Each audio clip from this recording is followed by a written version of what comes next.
Okay, this is a little unboxing review of the Square credit card reader.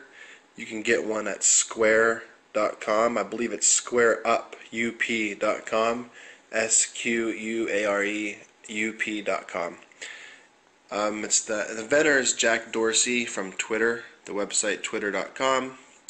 Pretty smart guy. It comes from California. They're based out of Irvine. So if you're on the West Coast, it's going to take you about maybe 2-3 days to get. And if you're on the East Coast, probably over a week. They had a really severe problem when they first launched this. Everybody found out about it and wanted one. So they were really backed up by, I've heard people getting them 2-3 months later.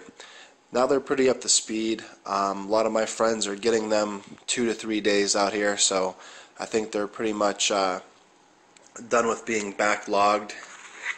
A lot of people know about this now, so the hype is kind of getting to be where, people know about it more often. So basically it comes in a small little bubble wrap. It's a really small device.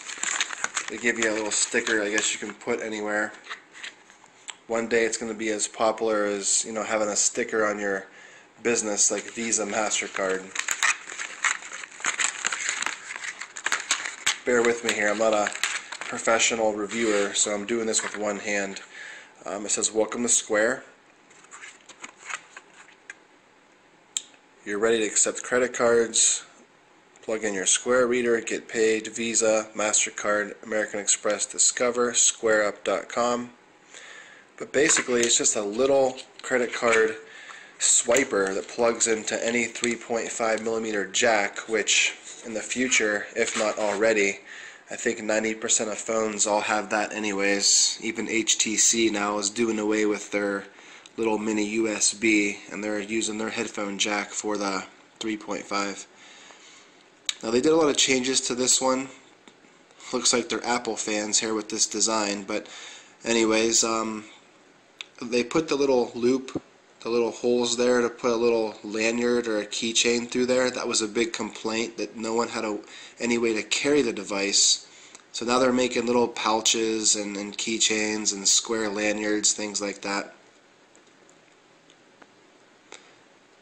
They also perfected this little band, little plastic ring here, because the iPhone 4 has that little titanium color looking, I guess that's the antenna around the edge of the phone, and the metal to metal was touching when you plugged it in. It was touching on the top, and it was shorting out the reader and wasn't swiping correctly. So they really changed this a lot. I've had one of the prototypes, and I'd had to swipe a card 2-3 times for it to go through. It looks really embarrassing.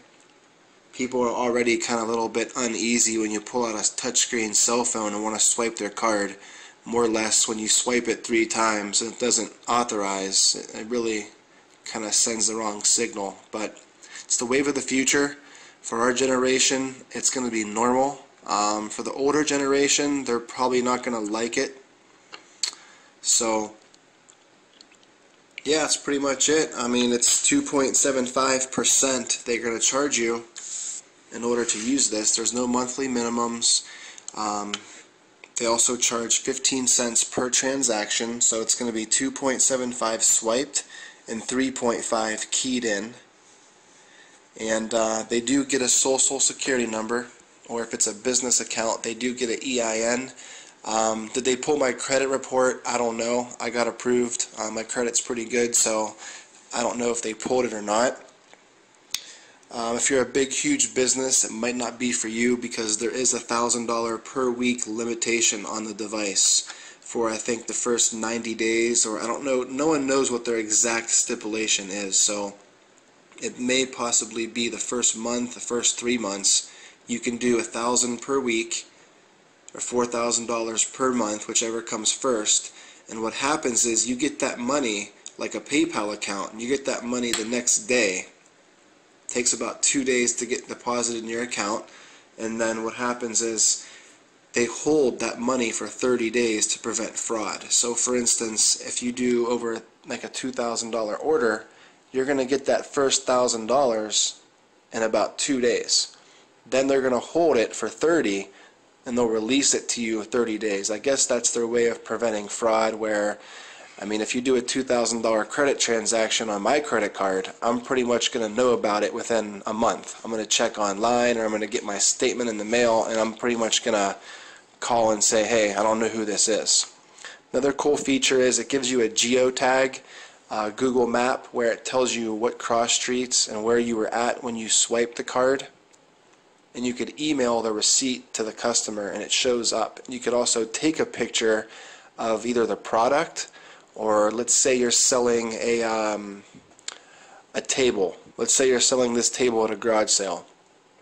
I would take a picture of the buyer next to the table, or a copy of their ID to show that they were really present, and swipe the card, and they could sign the touchscreen with their signature, and by that time you'll pretty much have all the information on them that you're going to need for any chargebacks. You'll have a copy of their ID, or a picture of them and the product that they bought. Their card was present, it was swiped, and there's also a GPS through your phone if you have it, and it'll give you a geotagged area of where it was swiped. So it's pretty cut and dry, simple. This is going to be the wave of the future, I think. They're going to have to lift that limit eventually for the better users. If there's no chargebacks, or if there's no, if your credit checks out okay and there's no fraud, they're going to have to lift that, and eventually for business owners, they're going to have to allow you to do, $2,000–$3,000 per week if you're doing those kind of large transactions. But yeah, I think this is going to be it. I like it a lot. It works good for me. If you're a small little business going around, I think it's a great solution. I was in Japan real quick a little while back, and we ordered our food. The lady had a little iPad kind of screen, and she took our order, touched it in, and then it beamed back to the chef or the cook in the back, and then she did her other orders and then brought it to us when it was ready. And when we checked out, she just touched like table number 2 on the touchscreen, and then we were able to swipe our credit card or pay cash, and then you could sign the screen and leave a tip. You can leave a tip on this device as well, by the way, so it does allow you to leave a tip in either a percentage or by the dollar amount. So I think that's about it. The only thing that they're going to have to do is raise that lift. The 30-day hold kind of isn't so great, but hey, it's better than nothing. So, alright.